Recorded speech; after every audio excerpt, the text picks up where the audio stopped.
आंदोलनाचं काय स्वरूप आहे?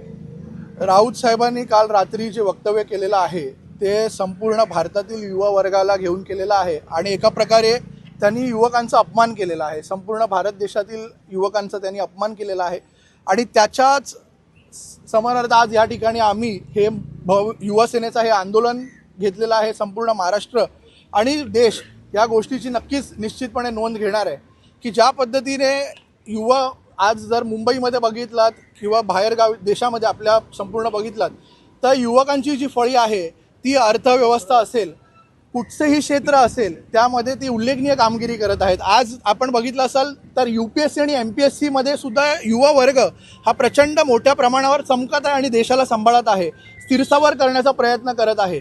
तर अशा काही वक्तव्यांना या ठिकाणी मला असं वाटतं युवा सेनेकडून तीव्र निषेध आम्ही तुमच्या नेत्यांकडनं संजय राऊतांना प्रत्युत्तर देण्यात आलं तेव्हा त्यांना म्हटले होते पूर्वेश नाईक की राऊत साहेब स्वतः मंद आहेत आणि भरकटलेले आहेत. त्याला प्रत्युत्तर म्हणून सुनील राऊतांनी उत्तर दिलेलं आहे की पूर्वेश नाईक हे स्वतः भरकटलेले मंद आहेत.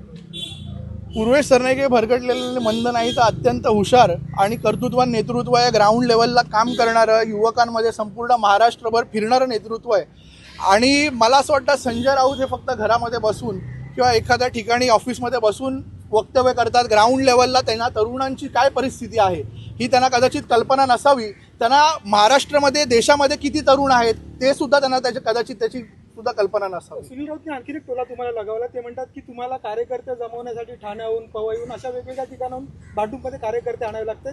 त्यांनी जर एक आंदोलनाचा इशारा दिला असता तर एका मिनिटात 1000 कार्यकर्ते जमा केले असते.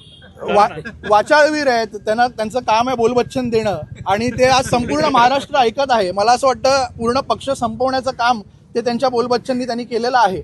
आणि इकडची जी गर्दी आहे ही सर्व युवकांची गर्दी आहे, विक्रोळी विधानसभेतील सर्व तरुण मुलांची गर्दी. शेवटचा प्रश्न, तुम्ही माफी मागायला लावत आहात, विचारत आहात माफी मागणार का? त्यावरती राऊतांचे बंधू सुनील राऊत यांनी स्पष्ट उत्तर दिलंय की माफी मागणार नाही. आता तुम्ही त्यामुळे पुढची तुमची भूमिका काय? बघा, या हे जे काही विधान त्यांनी केलेलं आहे त्याचं संपूर्ण देशातील युवक हे नोंद घेणार आहेत.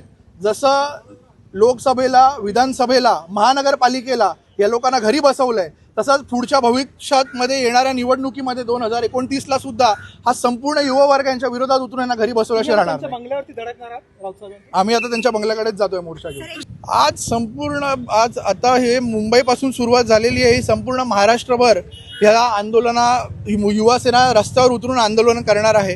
कारण की हे सर्व जे आज इकडे युवक जमलेले आहेत हे अत्यंत कष्ट करून त्यांचं घर सर्व सांभाळून त्या ठिकाणी पक्षाचं काम करत आहेत आणि देशाला प्रगल्भ बनवण्यासाठी युवकांचं खूप मोठं योगदान त्या ठिकाणी आपल्याला पाहायला मिळतंय. तर अशा काही वक्तव्यांचा तीव्र निषेध, जसं मी आता सांगितलंय की हे जो निषेध आहे हा त्या लोकांना त्यांना घरी बसवल्याशिवाय युवक राहणार नाही हे मात्र